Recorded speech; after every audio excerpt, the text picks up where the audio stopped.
Learning how to feel and process emotions can feel incredibly scary, especially if you grew up in an environment where feelings weren't allowed. If you started to feel feelings, then you might express an opinion that wasn't allowed, wasn't well received, and you could be in danger if it was an abusive environment. And even if you didn't grow up in an abusive environment, you can still be affected by generational trauma. It's not your trauma, but it's showing up in you anyways. And I did a video on that on my YouTube channel last week. Continuing on with the article, What Barbie Gets Right About Male Psychology. So here's the second observation that the author of this article observed in the movie: sexualizing existential dread and loneliness. The second case of male psychology that the film enacts well concerns the relationship to shame or existential solitude and the conversion to sex as soothing.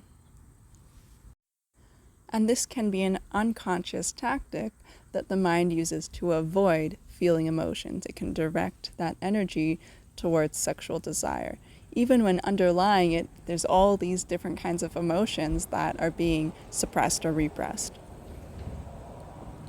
In the latter parts of the film, Barbie decides to take a break from Barbie and Ken, and he is feeling alone and adrift. When she approaches him for comfort and conversation, Ken quickly interprets it as an advance and tries to kiss and embrace her, but she rejects it.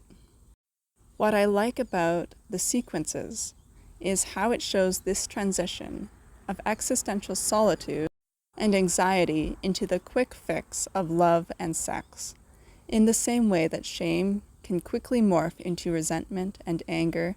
Here we see loneliness and existential angst being converted into a sexual plea for sex to solve and resolve these bad feelings.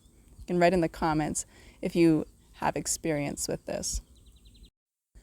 The cheap solution to this male dread, therapeutically speaking, might be for Barbie to simply give in to his need for an embrace and to soothe his feelings of rejection and shame through a kind of pity kiss.